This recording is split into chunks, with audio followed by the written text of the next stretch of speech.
Well, happy Monday. Thought I would check in with you all and let you know what's been going on, what I plan on be doing. Today I'm just out walking in the southern parts of Bandon by the beach. Probably be on the beach in a little bit. But for now, just going in the high rent district down here by the beach where all these beautiful huge houses have nice ocean view, and I have a nice ocean view on foot. A couple of things I was going to address today comes into the area of concerns, hiking concerns, and travel concerns. And generally the whole Appalachian Trail trip concerns and all the little things I'm a little concerned about. Nothing's real huge, but things you got to take into consideration when you're through hiking. But we'll get on that as soon as we get to a nice little calm spot up here where we're going. But it's a beautiful day, as you can see. We've had rain, but not so much today, and the rest of this week looks pretty good. I may get out backpacking again this weekend. It looks pretty good. Usually the weather starts perking up here on the coast after we get into daylight savings time. March tends to be rainy and a lot of hail, but not so much right now. So hope you're enjoying your day. We'll check in a little bit.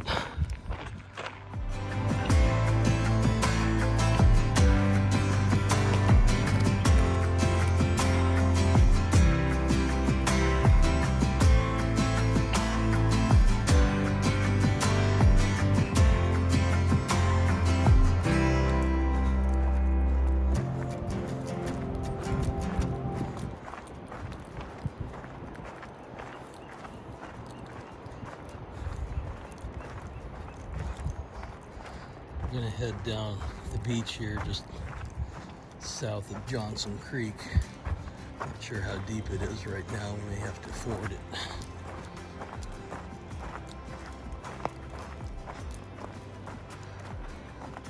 A little ways south of Face Rock, Wayside State Park. And the tide's pretty far out today, so we might get to go explore a little bit. Take it careful. This is honestly about as nice as it gets down here in Bandon. It's about 62 degrees and no wind on the beach. Feels pretty warm. The birds are fairly grounded, and the tide is out, so it's a perfect world. So we'll go down here and see what kind of water we have to navigate. We're down here with some Canada geese that think they are gulls. Not a lot of little birds on the beach today, but maybe we'll find them a little further up, the sanderlings and the sandpipers and things like that.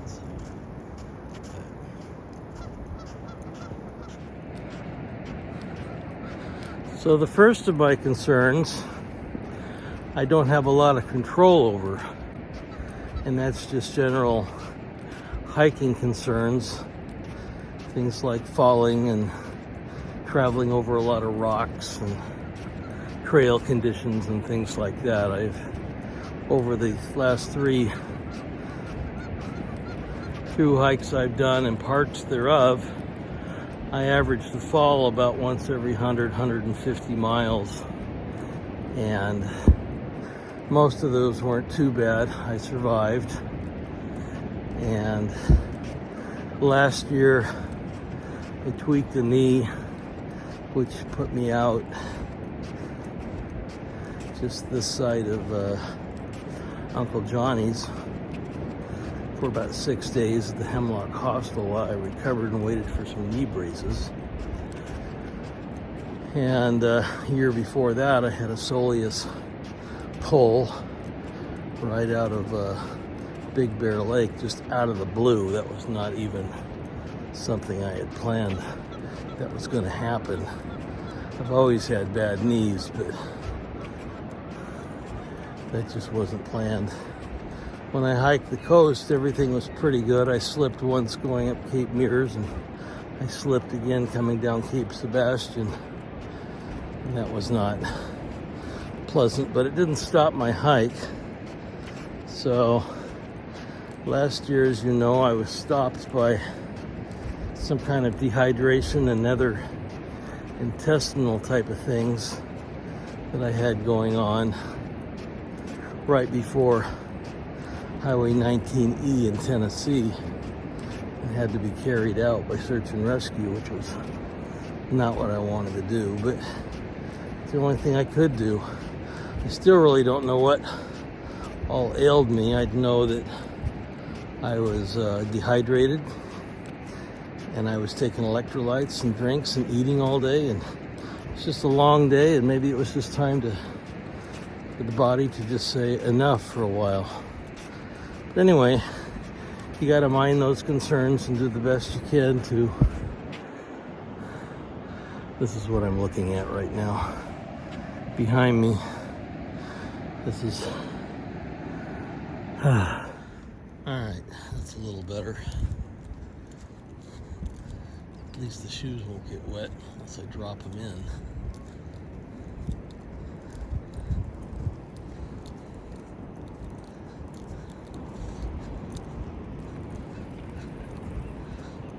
Walk down a ways to find a place to sit and put on shoes again. This is the biggest creek that we'll go through today, but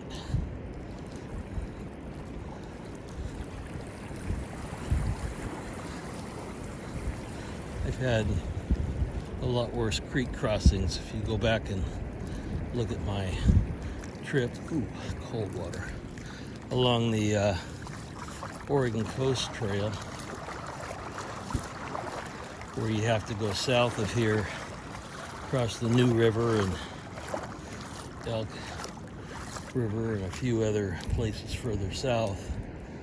That's a little iffy. I got swept away into almost the surf. Didn't film that part, but it did knock me down. A wave knocked me down once, and that was kind of fun. Anyway, we'll keep going here and talk a few more concerns. All right, small little creek coming up here. I don't think we'll need to take shoes off. We'll have to see though. Get across here and talk about some of the mental challenges that I face when I thru hike, and maybe you'll face if you go sometime too. But let's get across this little bit of water here first. Doesn't look too bad. We're gonna head up that way by those houses once we get across here.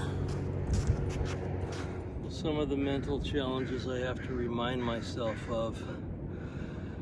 Sometimes I do this in the first couple of days, but when you leave for a thru hike, you know, some people plan on, I'm gonna go for a little bit and then I'll find all these people to hike with, and you know, they'll form my family, trail family or tramily, and it'll all be good and we'll be one big happy new family. Well, you know, sometimes that works out pretty good, and sometimes they get ahead of you and you feel like you have to hurry. And sometimes you're in front, and then that leaves them to try and catch up, and you feel bad if they're not with you, but you have to hike your own hike. And some of the most miserable people I've seen on trail are those people that are trying to catch the people 10 or 15 miles ahead of them. And they'll go 20, 25 miles a day, blistered, torn up feet to catch these people. And one of the things I've learned about being slow is, yeah, you make a couple of friends for a few days, and unless you find somebody your speed, somebody my speed's usually about 6 or 7 or 8 years older than me, and if you find somebody your speed, great, but otherwise, those people all leave and get in front of you, and then the next group up, eventually you find people usually in the middle of the day to hike with, because people kind of gave out after 8 or 9 miles, or their feet hurt or something, and you just have to kind of, and you can stop and regroup and commiserate with them. But you know, you do have to embrace the suck. It's not an easy adventure, and you have to realize that going in, that your feet are going to hurt, you're going to fall down, your knees are going to hurt, your shoulders are going to hurt, your hips are going to hurt at night. So, you know, preparing for some of that is a good thing. It's not all doom and gloom, though. After about a week or so, you kind of get used to the pain on your shoulders from your pack, and your feet kind of get used to things. Hopefully you get your feet used to things before you even start the trail. That's why I'm out here hiking. But embracing the suck, and don't put too much stock in a trail family. If it happens, great. Some of my best friends I've made in the last number of years, I made on the PCT when I did that a couple of years ago. And even last year, made a couple of really, you know, good people to hike with, and appreciate them when it came time to help and things like that. And I'd always help them if they called. But you just have to look out for number one, but you always have to look out for everybody else too, and help them when you come across somebody that looks like they could really use some help. Trail concerns, weather. I'm not too concerned about weather. If the weather's that bad, the ATC, the Appalachian Trail Conservancy folk, will send you a text usually and let you know there's a hurricane company, and they'll recommend you hunker down or get off trail or something. That happened to Randy and I when we were in Hiawassee on our first or second week. We had to go in and hunker down in Hiawassee for a couple of days because there was supposed to be a big hurricane. Although it didn't affect us too much, but I did talk to some people that holed up at a shelter, and a couple of people that were in their tent, and yeah, it was a big deal. You don't really want to be in your tent during a thunderstorm even, but you know, sometimes that happens. It just kind of lets you know that you're not so large and in charge. There is somebody bigger and badder who makes the storms that you got to be careful about. But yeah, one foot in front of the other. Try not to do too much in a day, unless you're really feeling good, because I'm going to start out at about 5 miles and not go more than about 10 miles the first week in a day. Even if I feel good, that gives your hips and your knees and your feet and your lungs and your heart a little chance to kind of get used to things. And if people want to go faster, well, let them go. There's always more people along the trail, you know, except maybe here on the Oregon coast. When I did the Oregon Coast Trail, I saw one other person that was doing that trail that year, and I'd already hiked, you know, 275 miles out of the 400 miles, you know, until I run into him, just coming off the Coos Bay Bridge. But anyway, don't get too wrapped up in bad things that happen. Just pick yourself up. If you need to rest. If you can go on. And the other things about concern on the trail would involve food and water. Instead of trying to get to the start and say, okay, my goal is to get to Katahdin, my goal is usually to get to the next water source. And then when I realize I've got enough water for the day, after lunch sometime, then I worry about where I'm going to stay. And while I maybe have figured out I've got to need 2 or 3 or 4 or 5 days worth of food in my pack, you know, you always got to have enough water to get through the day. Running out of water is a drag. On the Appalachian Trail, most people panic if there's no water after 8 miles. On the Pacific Crest Trail, there are places that if people don't put out water for you, you're probably going to be without water for 30 miles. So, you know, we're grateful to the trail angels that do that. And we're also grateful for all the little creeks along the Appalachian Trail. I don't mind filtering water. It's a lot better than the alternative. Back in my youth, we didn't have the biggest problems with Giardia and norovirus and some of these things. I'm sure they were around, they just weren't a big problem then, because the way we managed the lands was different. So we didn't always filter the water. We didn't have water filters. We had iodine tablets and things like that. But you also got to remember, when all that stuff kind of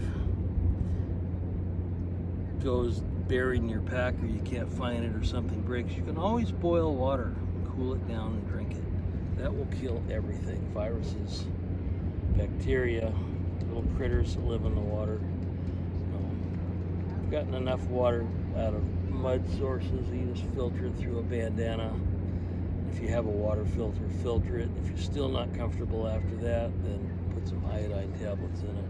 A fairly big concern once you get onto trail, or actually the couple of days before, is sleep and waking at about the right time. You'd think you could sleep well if you hike all day, but sometimes you get into your tent and your mind is racing, and you just got to learn to calm down and do all that. So one of my concerns is to find the magic trick to fall asleep early and sleep 8 hours and not have to get up more than about once to pee in the middle of the night, and then wake up and rest a little bit. But to do that, I'm going to try a couple of things, and if they work, I'll let you know. But magnesium is involved. That will help eliminate muscle cramps. It's supposed to help make you relax a lot more too, so I'm going to try that this year and deal with that. I haven't really had issues of being too cold or things like that. I have enough stuff to keep me warm, but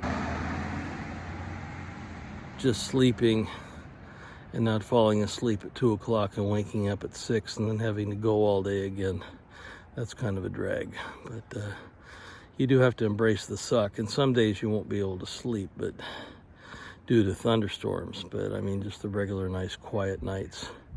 You do have critters trying to get in your tent sometimes, and there's thunderstorms sometimes, and thunder and lightning will keep you up.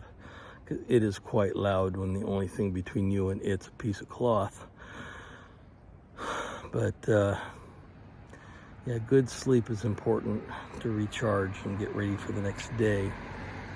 I suppose one of my biggest concerns is food on the trail, because I don't eat a lot of carbohydrates at home, believe it or not. So on the trail, I need to find a lot of dehydrated things.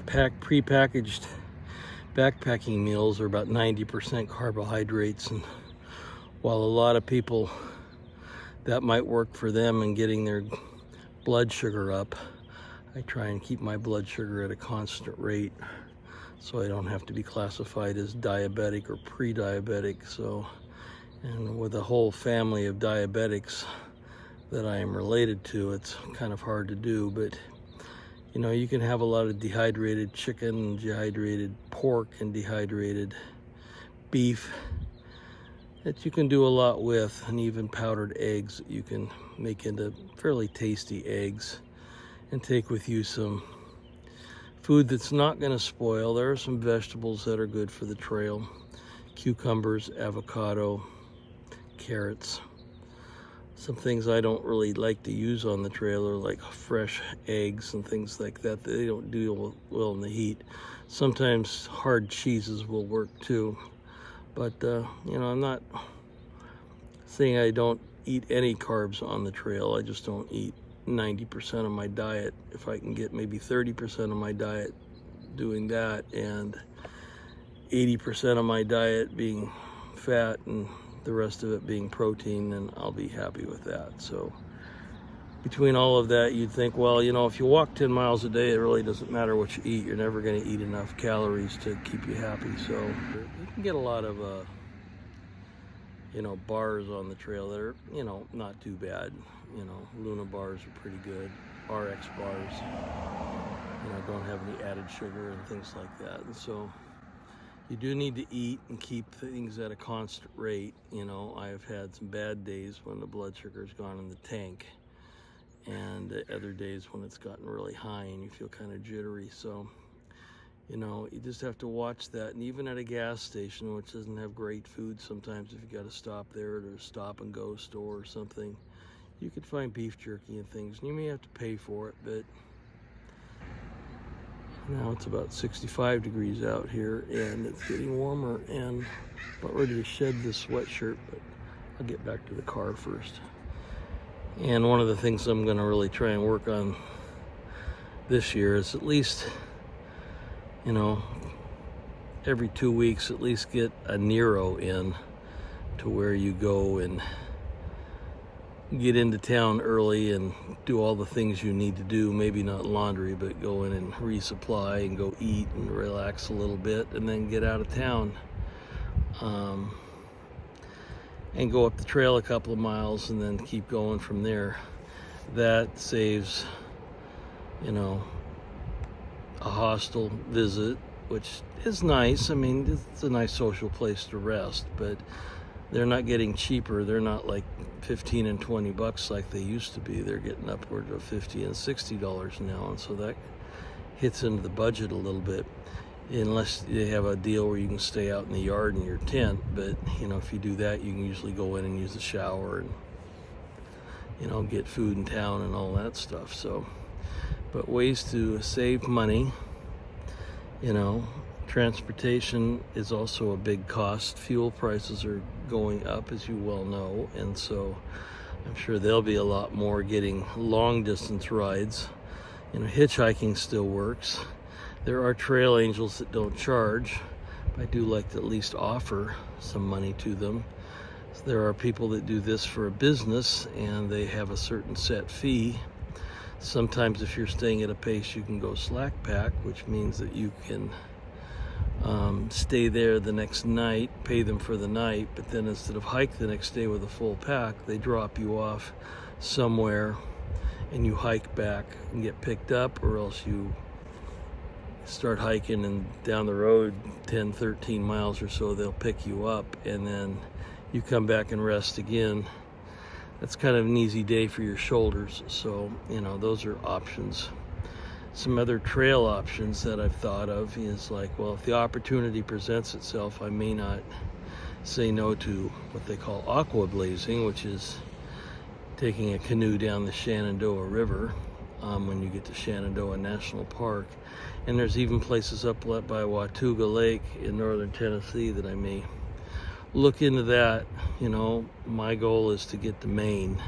Whether I canoe there, walk there, or skip there, I'll get there, you know. And so I'm not a purist, I never have been, but I'm not gonna go yellow blazing either, which means you just go from hostel to hostel and get a ride to the next one and then get a ride to the next one. There are people that actually do that, and they kind of piss everyone off. So,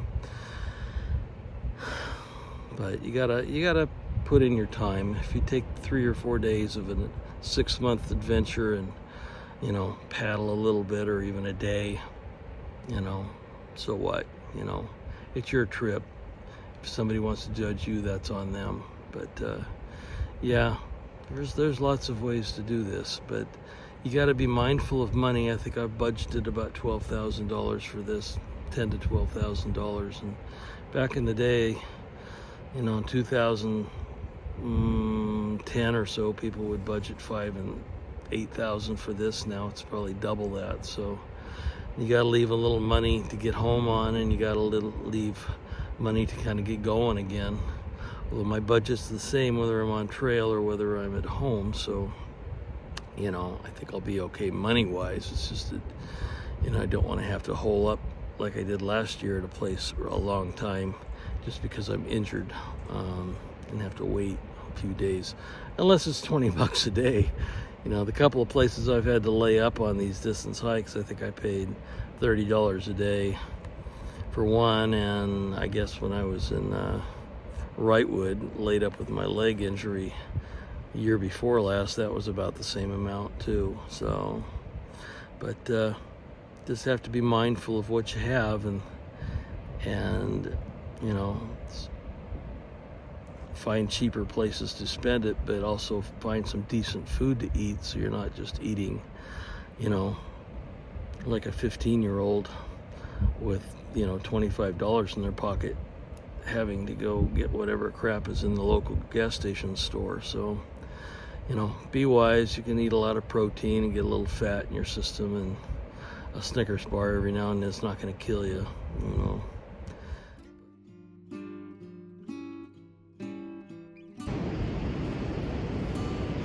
Well, I'm on a different part of the beach, and it's about 2 days after my last video south on the beach. Today is just amazing. It's even more amazing than it was on Monday up here. Today is Thursday, and just pan around so you can see what I'm seeing. No wind still. I don't know. This must be a maintenance time for the wind machine here on the beach, because usually it's really windy. But March, we get this sometimes, and in September, but come here in the summer months and it's going to be cold. But so it's been a busy week. A couple of updates, concerns, more concerns. Been working this week, found out I'm going to be leaving a little later than planned. So for all of you expecting me to be on trail by end of April, it's looking more like mid-June now. I'm gonna have to work in May, and unfortunately that means a concern is going to be the heat when I go back in Tennessee and Virginia. So I got to make sure my night lamp is good and charged, and I take plenty of Element with me, and don't hike during the hot part of the day. It's usually between 3 o'clock and 5 o'clock. And do a little night hiking, which I've always liked. But if it gets too hot, like over about 95 degrees, I may have to just kind of hole up.